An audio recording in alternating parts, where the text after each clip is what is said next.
Thank you very, very much, Charity. I think your example is fascinating. I think we have a lot to learn from you, especially when you talk about having a collective vision. I think this is something we're lacking in Greece. A lot of the times, each individual person doesn't know what they're working towards. So if we have a collective vision, that really, really helps you, especially when talking about reform. So I would like to invite on stage as well Nick Maltzoukis, editor of MacroPolis, who will be moderating the discussion. And you will be all discussing about how these examples can be relevant to Greece. Thank you. Good morning. Can you switch this on? Yeah. It's on? Yeah. Thank you. Good morning.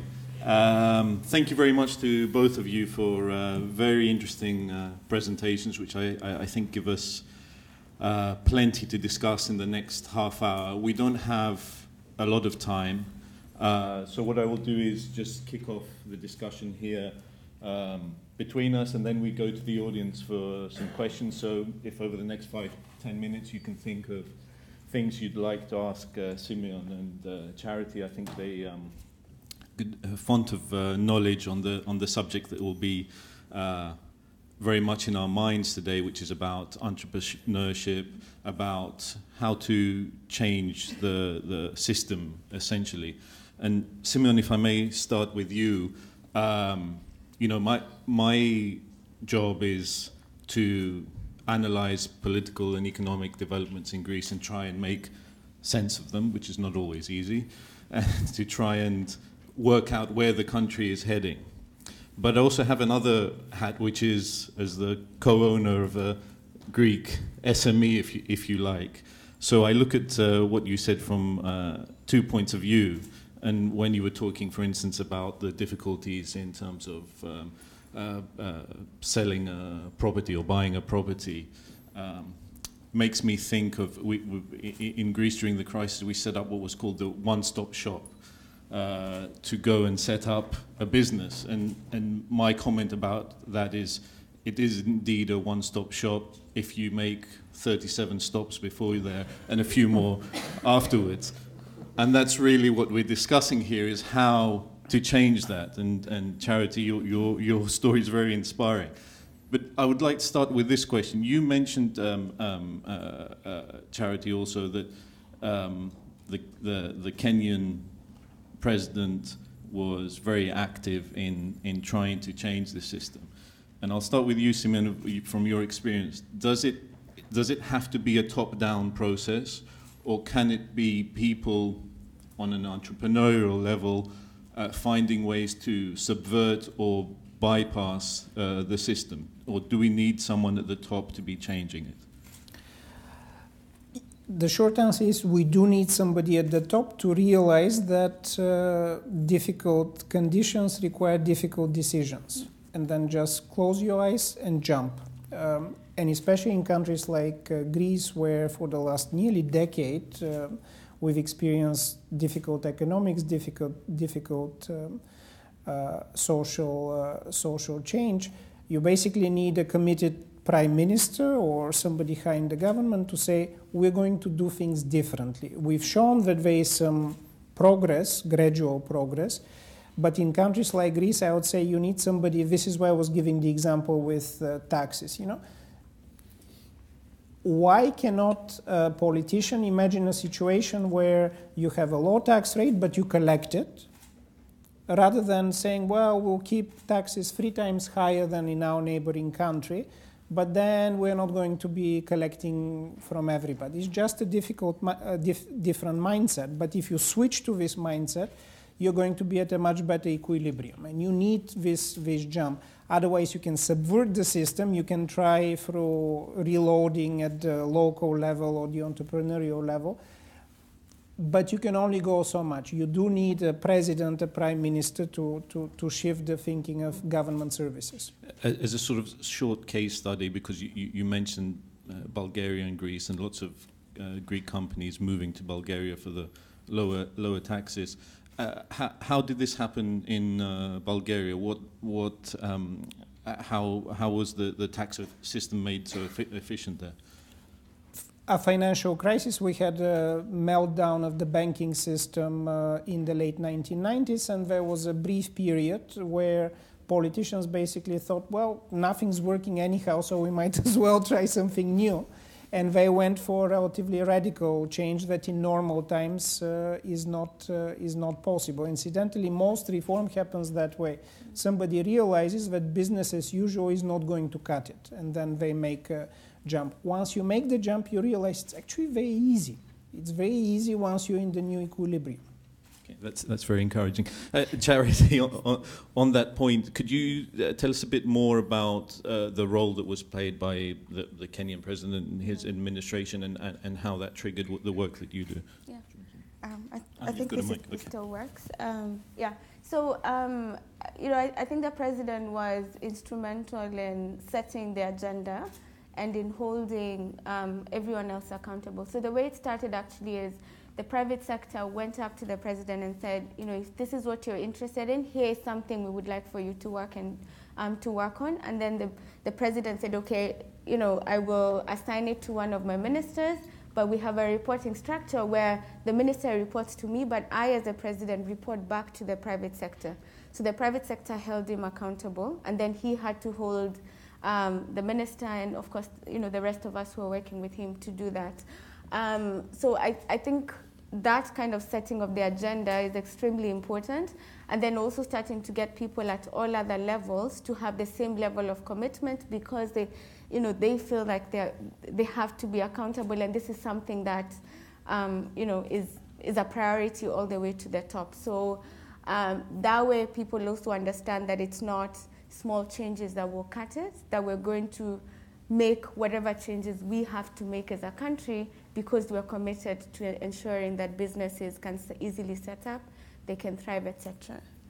Okay, just continuing with you, you mentioned about the importance of empowering people within the public administration, and this is a very relevant point to Greece. A foreign correspondent who spent a lot of time in Greece before leaving the country described it to me as the culture of the proedros, the culture of the president or the chairman that exists within the public administration, where no one wants to take responsibility for anything.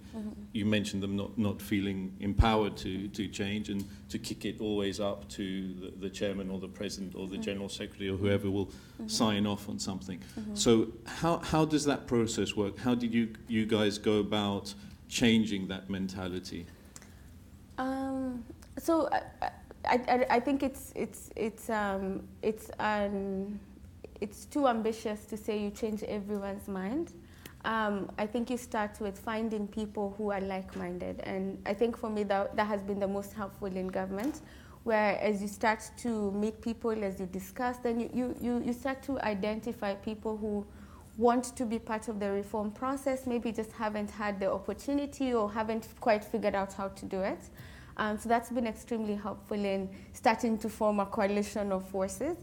The other thing I think was in starting to develop what I call a project management structure, because a lot of times I think in government we just kind of go to a meeting, have a very good conversation, and leave it there. So having that kind of creating accountability measures where we can say, okay, this is what we've agreed on, here's who's going to do what, and it's, we all know. So that way, as we have a meeting, whether it's at a ministerial level or it's at the, with the deputy president or the president, we can actually go to a project plan and point all the way to who was actually responsible for doing this.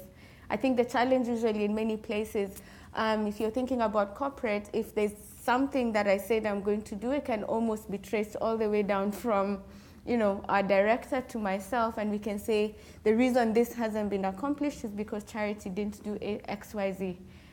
In government, I think it can get quite a bit fluid. So it was really helpful in us being able to, create measures for introducing accountability, and then ensuring that we had regular check-in meetings. So that way we can actually go back and say, okay, last week this is where we were. this is where we are today. And I think that's a role perhaps we don't take as seriously or don't actively implement in projects. Sort of following through, yeah. And picking up on this point, Simeon, before we open it up to the audience, in terms of this idea of the changing the culture or the mentality within the public administration, can the private sector, can entrepreneurs influence this process, and how? Certainly can influence it by first pointing the problem and secondly saying, and by the way, we can help you. Here's the solution. It's easy. Some of it is administrative, some of it, as Charity mentioned, is actually new technology. Simple new technology. Many steps are not needed if you can just go online and do this. But I think particularly this kind of, journalists, but also people who have studied abroad, have worked abroad, like most of us, I think can be very effective by, so politicians are very vain. You almost have to be vain to be a politician, right? Otherwise you're different places. So what I found both in my government when I was in Bulgaria, but also in doing this report, that the easiest way for me to actually get a politician to reform is basically to say it's so embarrassing that all of your neighbors are better than you. So why is it that you, Mr. Prime Minister, seem to be doing worse than your neighbors Bulgaria and Turkey and so on? So people get very annoyed. So especially if journalists ask them, or if the private sector, so how is it that our government is worse than our neighbors Bulgarian? And if we have a secret vote, who thinks that Greece is better than Bulgaria? I'm sure that I'll be outvoted here. So, but politicians get really, really buzzed by that. And if you can generate this international competition or neighboring competition, if you like, and here is how we go about it, we, the private sector, can suggest some steps, it generally works. So I think this particularly works just before elections. So in the year before elections, which Greece is nearing, push that nationalist card, and I think it would work. Okay, thank you very much. Embarrass politicians into action sounds like a good idea. I'd like to, because we don't have too much time, I'd like to get some input from the audience. So if you have questions you'd like to ask our panelists, if anyone with a question? No? Okay, we can. Here we have some. Okay, just a couple of rules. Please introduce yourself. Make it a question rather than a statement or intervention, because we're short of time, and try to keep the question short. Thank you very much. Hello, my name is Lida Modiano, and I would like to ask Charity. You did highlight the importance of accountability in the whole process, and my question is, how do you introduce accountability in a culture where inherently they're strange to the concept, they're foreign and distant from this concept? And if it's through incentives, what sort of incentives do you provide to introduce accountability? Do we Do them one at a time. So I think there's several ways to introduce accountability. I think technology is one, where it sort of shows up implicitly in the systems that you create. Because I think accountability, the first step is actually measurement. In many places we talk about accountability, but if I can't measure to what extent we're being accountable, then it's really difficult to have that conversation. So I think there are ways that we can start to introduce some measures to just be able to actually see what's happening. I think that's the beginning step. The second part is likely the harder one, and I think you're sort of talking about that, where we ask, is it really incentives? Is it enforcement that works? And I think you likely have to look at specific situations. So like some of the work that we have done, we've had to do a bit of both. So where there are certain incentives for agencies that will reform fastest, and agencies might also have their particular incentives. So for example, our utility company is run as a private company. So there they have a very clear incentive, which is profitability.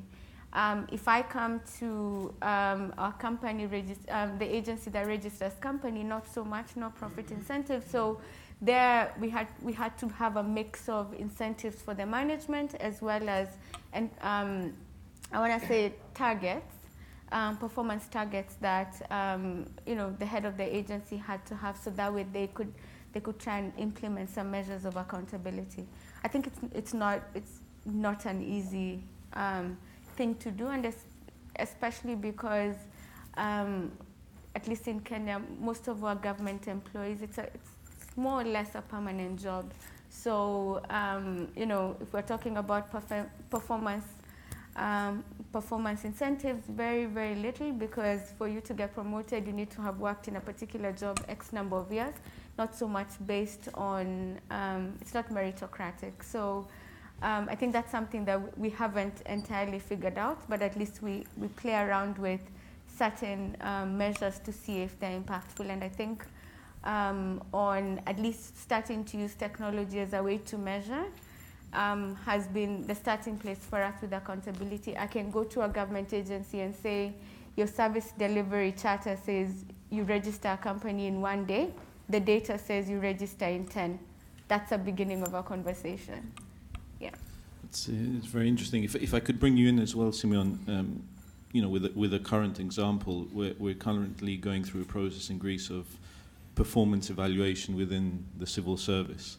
The process was delayed by several months and has now supposedly been completed only by the government giving the responsibility to the heads of department and telling them that if it's not completed, they won't be able to be promoted or moved to other positions. And even within that, there's opposition and boycotts from the Civil Servants Union. So this is a very relevant point to the Greek situation. How do we go about changing that? Well, so we started saying that without civil servants seeing a clear signal from the top that things are going to be different, we are not going to just kind of do it because Brussels wants it or because somebody else wants it. So you need to have a clear political signal. Political signals are, politicians generally, as I mentioned, are vain, so they don't want to do difficult things that hurt their ratings. So in some sense, you need to connect it somehow to their ratings and say, if you do this, you're going to have higher rating.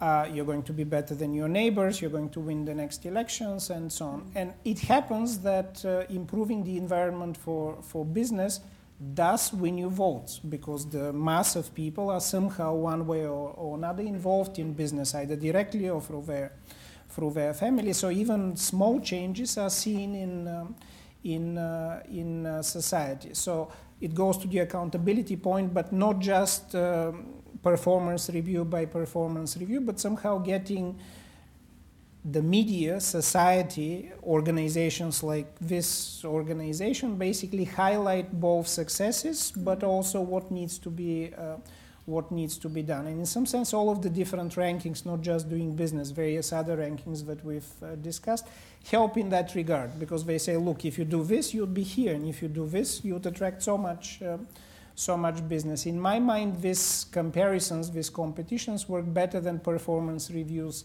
within the administration, because you can always fake it somewhat, the performance review. And I think across Europe, there is a lot of faking in performance reviews. I don't think it's just Greece. But if you start somewhere, then you see, okay, so that's actually working. It's getting me some attention. And one topic perhaps later on we can transition is you can also get Greek politicians, top politicians and government to not only think of, if I reform, this is better for me domestically, but we actually have lessons for the rest of Europe. We've actually gone through some difficulties that others have not.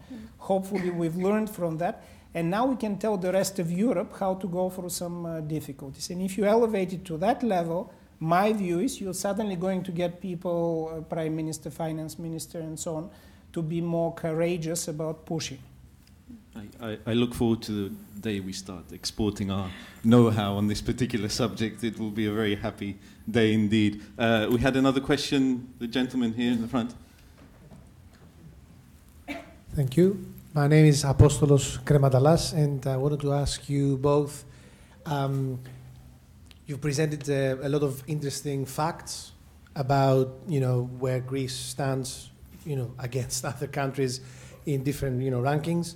The question is, how do you see your people in the social media, for instance, how people respond to those, where they see those rankings? And the reason I'm asking is, as a Greek, I know that we are a very proud, nation. So we tend to be really proud about looking at those, being dismissive about those facts sometimes, that we know better and we don't care about those rankings, for instance. So how do you know, what's the feedback you get or you read in social media about those rankings? Please. I think from the conversations we have with private sector, they live that experience every day, right? So I think for us to the private sector, it represented their feelings, and not partly, because the ranking actually is the sentiment of private sector towards their experiences with government. So that was the starting place. I think government was a bit more defensive, and that's why it was really helpful for us to go back and say, okay, you might say this was just a small number of private sector. We're actually going to go back into the specific agency and observe and collect data from your manual files, etc. And in many cases, you unfortunately find that the ranking actually represents the better story. So once we were able to incorporate private sector, I think it really changes the narrative, and then people are able to come back and say, okay, maybe I haven't thought about, as government, I haven't thought about the fact that it's actually 10 additional steps beyond the interaction that an individual might have with me as agency A. They actually have to go to 10 other places. So we need to think about how to all come together. I think this is an interesting point in terms of the public debate in Greece, in terms of the public administration, in terms of the ease of doing business. We've had a sort of very black and white discussion over the last few years, which is a lot of people very frustrated with the public sector. Why should we be paying so many salaries during the crisis? We need to reduce the size and so on. But it very rarely goes beyond that in terms of, let's not just talk about making it bigger or smaller, whatever, but better, more efficient. And that's obviously a much more complicated discussion to have, either through the mass media or through social media. How do you develop a discussion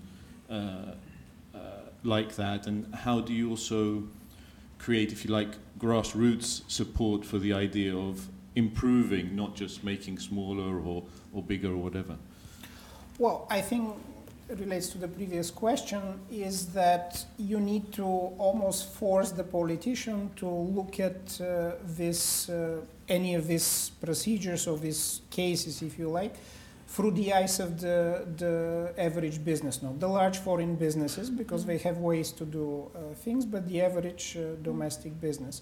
And you're right that on any kind of rankings, at least my experience is, the government says we're much better than that, and the private sector says we're much worse than what is presented. So you need to sort of bring the experiences closer together and say, here's the data, why don't we check? And in my previous experience with the World Bank, not in Greece, but in other countries, including in Southern Europe, Spain, for example, I've literally suggested to ministers, would you like the two of us now to go and basically try to register a business to see how it works?